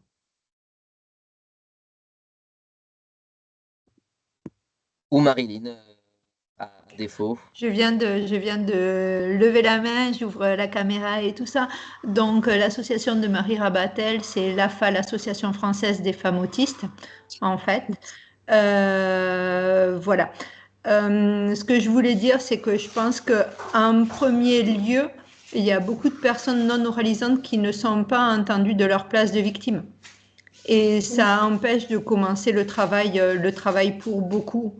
On le voit ne serait-ce que pour les personnes qui ont été également, oui, on va dire également, victimes en établissement aussi. L'orientation, les problématiques d'orientation ne permettent pas de travailler au niveau de l'orientation. Enfin, on n'a pas de choix au niveau de l'orientation. On ne peut pas quitter un établissement dans lequel la personne a été agressée pour aller dans un autre établissement, quel que soit l'établissement. Et je pense que ça rajoute des difficultés aux difficultés pour après être soigné et être pris en soin et établir la relation de confiance nécessaire. Oui,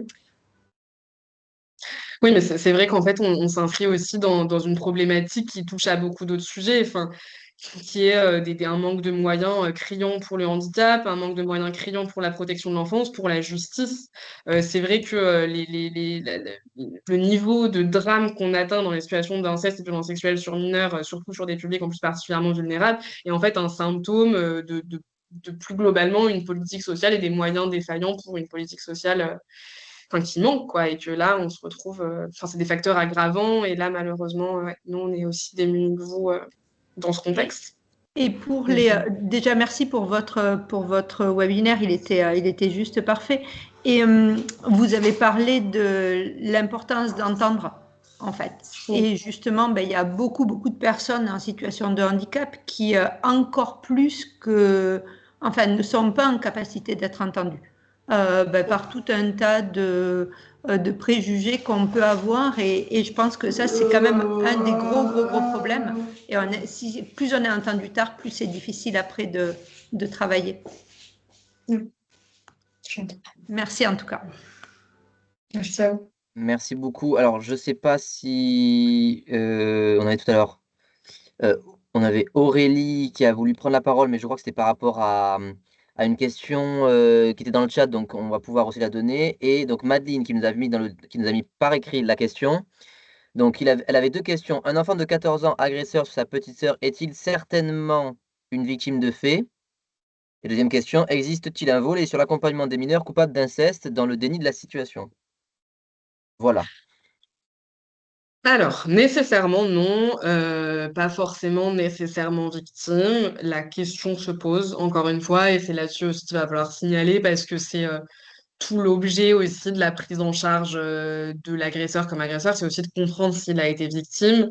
Mais de toute façon, en fait, s'il est ou non été victime, il y a un âge à partir duquel en fait, globalement, de toute façon, avoir été victime ne justifie pas quand on est en capacité de juger de ses actes et quand on est responsable en fait de ses actes, notamment légalement, ne change pas le fait qu'on est quand même entre guillemets agresseur. Après là, sur cette situation spécifique, je vous avoue que juste comme ça, c'est très compliqué de juger. Et puis même dans l'absolu, chaque situation est différente et ça, c'est à voir dans le cadre de la prise en charge de l'enfant. Existe-t-il un volet sur l'accompagnement des mineurs dans le déni? C'est-à-dire qu'ils ne reconnaissent pas les faits qu'ils ont commis. Oui, effectivement, et c'est là-dessus que c'est pour ça que c'est important que, encore une fois, les faits soient signalés à la justice. C'est parce qu'en fait, il faut qu'il y ait une obligation de soins, et que là, ça va être le rôle du professionnel du psy de la CRIAVS d'aller faire reconnaître les faits à l'enfant agresseur. Mais donc, c'est pas juste aux parents d'amener l'enfant chez le psy et de dire je veux que tu vois un psy. Non, c'est à la loi de dire cet enfant doit être pris en charge psychologiquement, c'est obligatoire. Et oui, bien sûr, les pros des CRIAVS enfin, sont formés. Il y a beaucoup d'agresseurs, encore plus quand ils sont mineurs, qui sont complètement dans le déni de la situation. Mais ça va être le travail du psy. Et voilà. Très bien. Et du coup, juste, je viens de voir que la question de Aurélie avait été répondue dans le chat également, mais on peut toujours le redire. Du coup, elle posait la question de savoir si un signalement devait être obligatoirement fait par un ou une professionnelle et savoir si le cas échéant, un particulier peut appeler le 119. Et donc, bah, je te laisse compléter Iris, mais du coup, la réponse avait eu dans le chat en disant que non, non, tout le monde pouvait le faire. Oui, c'est même une obligation. Ouais.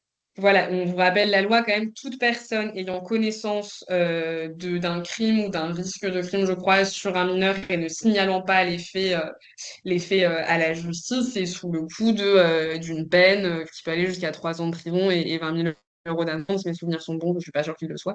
Mais toujours est-il que c'est condamnable. Enfin, en fait, la loi nous dit, vous êtes coupable si vous ne dénoncez pas, enfin, si vous ne portez pas, c'est pas dénoncer, si vous ne portez pas à l'attention de la justice une situation de danger pour un enfant, tout simplement parce qu'un enfant ne peut pas le faire lui-même. Un enfant ne peut pas porter plainte. Un enfant, il a pas de, il n'existe pas légalement. Alors ça, c'est un autre sujet. Personnalité juridique. Voilà. Merci. Quelqu'un a fait du droit dans cette équipe. Mais donc, ça, on en pense ce qu'on veut, mais toujours est-il que l'enfant ne peut pas le faire lui-même. Donc, c'est d'autant plus à nous et à tous les adultes, quels qu'ils soient, d'aller faire ce signalement. Vous avez complètement le droit. Après, c'est vrai que, encore une fois, il est important d'aller en parler, notamment, par exemple, aux professeurs ou quoi, si on a confiance aux médecins, pour étayer le propos. Mais quiconque a connaissance de ça, appelez le 119, bien sûr, c'est important. Il y a le CFCV aussi, qui a une ligne spéciale violence sexuelle dans l'enfance elles sont très accompagnantes, elles sont vraiment spécialisées, elles sont super. Voilà, le collectif féministe contre le viol, donc je vous recommande leur ligne inceste et violence sexuelle sur mineurs. Très bien. Et juste avant de donner la parole à nos partenaires de CVM, il y avait une question de Marilyn. Je ne sais pas si elle est toujours avec nous dans la visio. Si elle est là, je la vois. Qui pose la question de comment on protège les enfants lorsqu'on note la présence de personnes également agresseurs. Alors, Marilyn est là. Peut-être qu'elle peut préciser sa pensée, sachant que je précise normalement dans les établissements médico-sociaux et sociaux, il y a une interdiction légale d'emploi, enfin de prendre au sein de l'établissement quelqu'un qui aurait une note au niveau de ce genre de choses dans son casier judiciaire ou même qui serait inscrit au registre des crimes, je ne sais plus exactement c'est quoi le terme, au FIGEL, voilà c'est ça. Mais bien évidemment, tout le monde n'est pas inscrit ou perçu, donc c'est une bonne question pour le reste. On signale et il faut que la justice soit au courant. Enfin, c'est juste pas possible. C'est des enfants surtout en plus, c'est des enfants en situation de handicap. C'est un niveau de danger insupportable. Enfin, ça, c'est aussi une situation de risque. Pour vous illustrer les conséquences que ça peut avoir, alors c'est sur un tout autre domaine, mais par exemple, le procès actuel de Joël Le Squarnec, il a réintégré un service hospitalier alors qu'il avait été déjà préalablement condamné et je crois qu'il y a eu un signalement très faible de la part d'un de ses collègues, mais il n'y a pas eu d'autres signalements et donc on a eu les conséquences du procès qu'on vit en ce moment. Puis il faut signaler en interne et en externe, en fait. Enfin, il faut aussi se rappeler que si la hiérarchie ne fait rien, c'est aux professionnels. Enfin, dire j'ai signalé à ma hiérarchie ne suffit pas parce que malheureusement, il y a aussi des fois des hiérarchies qui sont défaillantes elles-mêmes. Et donc ouais, il faut vraiment. Et dans le cas de Joël Le Squarnec, c'est la hiérarchie qui était défaillante. Pour Très vous bien. donner un exemple. Vous avez coupé votre Donc, ne pas micro, se- Marilyn, juste si vous souhaitez prendre la parole. Pardon.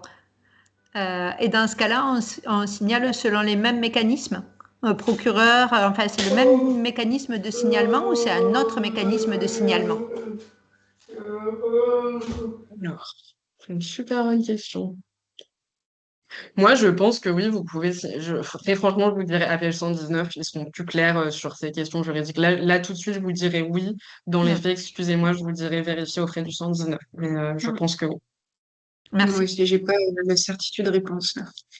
Merci. Bon, C'est déjà très bien comme réponse. C'est vrai qu'en cas de manque d'information ou de Oui. doute, le 119 est quand même là pour Absolument. pouvoir accompagner, même si on sait que il y a des difficultés de plus en plus à une bonne prise en charge par le 119, de par le manque de moyens. On revient sur le sujet des politiques sociales qu'on pouvait aborder. Eh bien, il nous reste 5 minutes, un peu même moins de 5 minutes. Je laisse la parole à nos partenaires de CVM qui vont pouvoir aussi un peu présenter tout le travail qu'ils lancent autour de la mallette pédagogique. Ils pourront mieux le présenter que moi. Et puis, ben, je conclurai, mais je peux déjà le faire maintenant, en remerciant très très vivement Iris et Aude pour leur présentation. C'est vraiment été d'une grande qualité. Et bien évidemment, on mettra à disposition de nos adhérents du GEPSO le replay et le PPT de la présentation qui a amené beaucoup d'informations très utiles et qui, je l'espère, pour le GEPSO, pourra vous accompagner et vous aiguiller dans vos activités quotidiennes. Alors, je laisse la parole à Anne-Lise. Oui, merci beaucoup. Bonjour à tous et merci beaucoup aux intervenantes pour ce webinaire assez riche et qui ouvre très bien aussi du coup la porte sur le projet qu'on mène en ce moment. Donc le GEPSO nous a gentiment invités, merci aussi aujourd'hui, à vous écouter, à prendre des informations et à pouvoir venir juste présenter très rapidement ce projet-là dont le GEPSO fait partie et membre du comité de pilotage. Vous êtes nombreux à être professionnels des établissements sociaux et médico-sociaux. Donc là, on est dans le cadre du plan de lutte contre les violences faites aux enfants 2023-2027 et on est sur la mesure 5B qui est réaliser et donc diffuser une mallette pédagogique de sensibilisation sur le repérage et le signalement des situations de violence faites aux enfants et aux adolescents dans les ESMS. Donc c'est important de prendre en considération, c'est tout type de violence dans tous les établissements sociaux et médico-sociaux, protection de l'enfance, médico-sociale, PJJ. Et aujourd'hui, on est dans la phase de recherche, donc on est en train de clôturer notre diagnostic et c'est là que nous avons besoin de vous. Surtout, ne quittez pas tout de suite. Cliquez sur le lien qu'on a mis dans le chat. Ça va vous renvoyer vers un questionnaire à destination des professionnels travaillant dans ces ESMS. Et on a besoin de vous pour récolter vos besoins, les outils existants, pour derrière venir créer une mallette qui vous sera utile et de pouvoir venir la diffuser dans vos établissements, de pouvoir s'appuyer sur vous, le terrain, pour pouvoir créer, rassembler, recenser, adapter des outils aux différents publics que vous accueillez. Cette mallette, elle est à destination d'abord des enfants et des adolescents et à destination des professionnels. Donc, on va avoir une mallette à tiroir, vous imaginez bien, pour essayer d'embrasser un peu la totalité des types de violences et la totalité des types de publics que vous accueillez sur la diversité des territoires sur lesquels vous êtes répartis. On a besoin d'une représentativité assez large, donc n'hésitez pas, vous êtes tous concernés. Il nous manque encore un petit peu, on a un petit décalage entre le médico-social et la protection de l'enfance à cette étape de la recherche. Donc n'hésitez pas, les collègues des ITEP, notamment des CESAD, quand vous avez de l'hébergement, les IME, on a R qui est avec nous, on a l'Andim qui est avec nous aussi dans le comité de pilotage, on a toutes les associations nationales qui ont dû vous envoyer les informations déjà, mais c'était l'occasion un petit peu de pouvoir interagir avec vous directement, vous envoyez le lien direct vers le questionnaire des professionnels. On clôture les 2 questionnaires jeunes et professionnels le 31 mai. Et on reviendra vers vous, bien évidemment, avec le GEPSO pour vous présenter les résultats de la recherche et les premiers outils auxquels on pense d'ici la fin de l'année 2025. Voilà. Merci beaucoup en Voilà. tous les cas et n'hésitez pas si vous avez des questions à nous contacter. Bah, il y a évidemment. Iris, peut-être tu voulais rebondir, sachant Ouais, que. bah alors du coup, je vais en profiter, je vais faire la même minute auto-marketing. Alors, nous aussi, à Face à l'Inceste, on est en train de concevoir des formations pour les professionnels. Pour le coup, c'est pas des mérites pédagogiques, qui vont être des formations en 2 jours. Ouais, qui vont être des formations en 2 jours. Et dans ce cadre-là, on a également, les Grands Esprits se rencontrent, créé un questionnaire d'analyse des besoins. Donc, Thomas, allez-vous relayer par mail sur cette liste, donc après notre intervention. Et on aurait vraiment besoin, encore une fois, des retours du terrain pour adapter et pour vous proposer, pareil, des outils qui répondent à ce que vous avez envie et besoin de savoir. Et par ailleurs, du coup, Face à l'Inceste va organiser des formations à partir de octobre-novembre. Et donc, si vous êtes basé dans les départements de l'Hérault, des Bouches-du-Rhône ou de Paris, n'hésitez pas à nous écrire. Enfin, vous pouvez passer par Thomas. Parce qu'on est en train donc de développer ces formations et on pourra donc intervenir auprès de vos professionnels et membres. Et c'est très important que tout le monde soit formé sur ces sujets. Voilà, de façon Voilà, plus approfondie que ce qu'on a pu parfait. faire ce Non, matin, mais en sachant que du qui coup, c'est était un pas. apéro. Enfin, que C'est tout à fait vrai et puis surtout c'est très intéressant, voilà, côté face à l'inceste, il y a cette spécificité propre, de la violence, sexuelle, ou c'est enfin des agressions, dans ce cadre-là sur mineurs et c'est vrai que du coup CVM est dans un cadre plus large et en sachant que c'est plutôt au niveau d'éviter les actes de violence dans les établissements par des professionnels ou, par les enfants, entre eux. Donc, c'est 2 choses complémentaires que vous avez ici qui sont présentées et je ne peux que vous inviter vivement alors soit en me contactant, mais sinon en contactant directement les associations et fédérations concernées à vous intéresser parce que de manière plus globale, c'est un sujet qui fait sens et qui est en train de et qui, je l'espère, va s'améliorer au fur et à mesure, des années. Voilà, je regarde la dernière question que j'ai dans le chat, mais après normalement on a dépassé le temps. Heu, est-ce que ben alors si, bonne question, bonne question. Heu, Liliane qui dit que enfin, elle pose la question, mais j'imagine qu'elle invite, hein. Est-ce que ces outils pourront être adaptés aux adultes en situation de handicap ou seront-ils exclusivement, destinés à des enfants? Voilà, donc question ouverte à tous les 2, à toutes les 2 associations qui proposent des formations et des outils. Je me permets de répondre du côté CVM. Du coup, nous, la mallette, elle est pensée à destination des enfants dans un premier temps, enfants, adolescents et professionnels accompagnant les enfants et donc aussi accompagnant les enfants en situation de handicap. Cette mallette, elle se veut extrêmement inclusive. Donc, on est en train de travailler aussi notamment avec Marie Rabatel et avec Marilyn qui est là ici présente. Merci beaucoup d'ailleurs pour adapter ces outils-là à une compréhension la plus large possible. Donc, si pour moi, par défaut, si elle est accessible aux enfants dans toutes nos structures, ils seront aussi accessibles aux adultes par la suite. Donc, dans la diffusion, on ciblera parce qu'on ne peut pas aller accéder à tous les publics d'un premier coup, mais dans la vie de la mallette, on espère bien que cette mallette, elle vivra même en dehors des établissements, hors les murs, dans le milieu ouvert, qui est très en demande, etc. Donc, évidemment, c'est une porte ouverte. Merci, on l'a saisie et on estime que si on arrive à faire des outils adaptés à tous, demain, les adultes en situation de handicap pourront aussi s'en emparer. Et Iris peut-être, mais je crois que c'est vraiment toi, c'est enfance quand même. Ouais, nous, c'est surtout que c'est des formations vraiment destinées aux professionnels, donc on n'a pas trop. Enfin, l'idée, c'est que c'est pas du tout des outils qui se tournent vers les enfants, enfin, qui vont être pratiqués avec les enfants, parce que on a cette. Enfin, par ailleurs, on développe des outils pour les enfants, mais là, ce dont je vous parle et ce dont moi je suis chargée, c'est vraiment des formations pour les pros et par ailleurs des ressources pour les parents, avec l'idée que c'est aux adultes d'abord, avant tout, d'être protecteurs, même si ça passe par la sensibilisation des enfants. Voilà.